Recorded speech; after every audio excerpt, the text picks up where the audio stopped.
Good morning, this is Mission Control Houston. Thank you for joining us for today's ISS update this Wednesday, December 21st. A successful Soyuz launch makes headline news for the International Space Station today.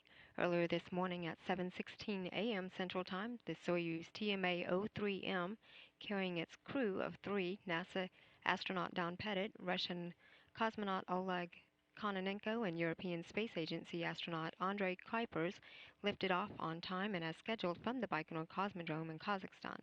The 3 Soyuz crew members, having made it safely to orbit, are now on their way to the International Space Station after a 2-day voyage to the orbiting complex.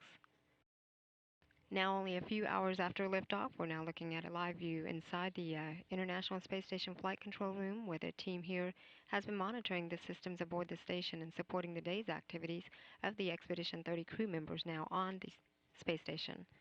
Leading the team here in the station flight control room today is Flight Director Mike Lammer, seen there in the right-hand side in the dark suit, and next to him is Kjell Lindgren, who is serving as Capcom. He is responsible for relaying all the ground messages up to the crew today.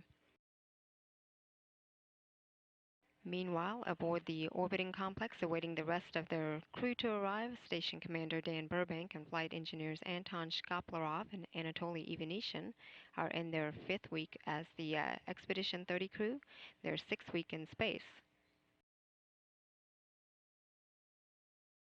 Commander Burbank, Shkaplerov, and Ivanishin had launched to the orbiting complex aboard their Soyuz spacecraft as the Expedition 29 crew last month. They docked their vehicle to the Poisk module of the space station 2 days after their launch on November 15. Burbank had then assumed command of the station only a week after having arrived. Today, he and his crew members complete their 38th consecutive day in space.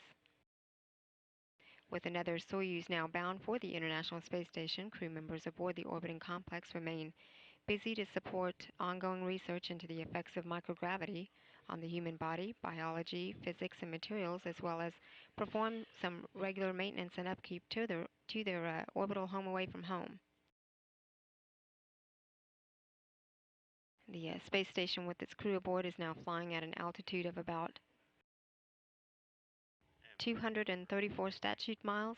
The orbiting facility is making a night pass on a southeastern track, having made a pass across Kazakhstan this morning's Soyuz launch site about 35 minutes ago, and now coming across the North Pacific Ocean. The expedition crew began their morning with the first of 2 daily planning conferences a couple hours after wake up at midnight Central Time today. Planning conferences are held with the ground controllers at mission control centers around the world to review the day's activities and plan for the next set of tasks. The crew will participate in another daily planning conference just before entering its pre-sleep period, a couple of hours after today's ISS Update hour. The crew is then scheduled to go to bed at 3:30 p.m. Central Time.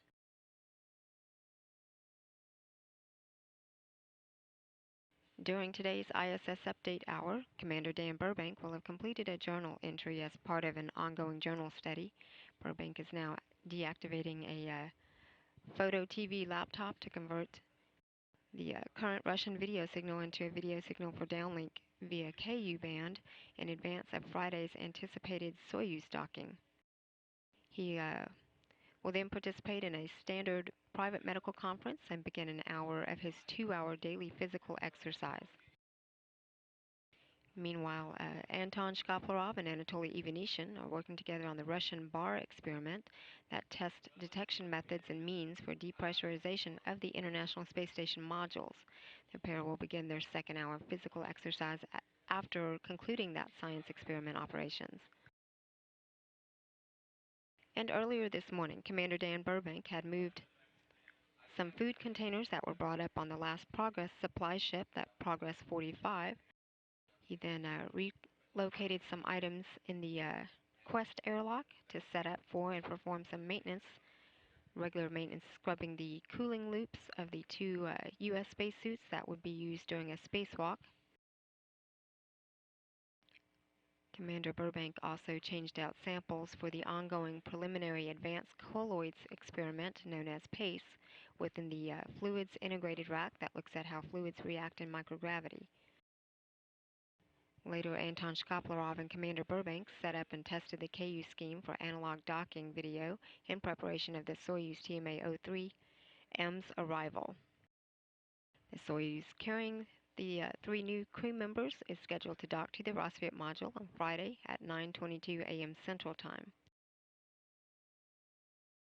With only a few hours after today's update hour before their scheduled sleep period, the cruise station crew members will have completed their 2 hours of daily exercise. They will perform some evening prep work and hardware setup for tomorrow's activities.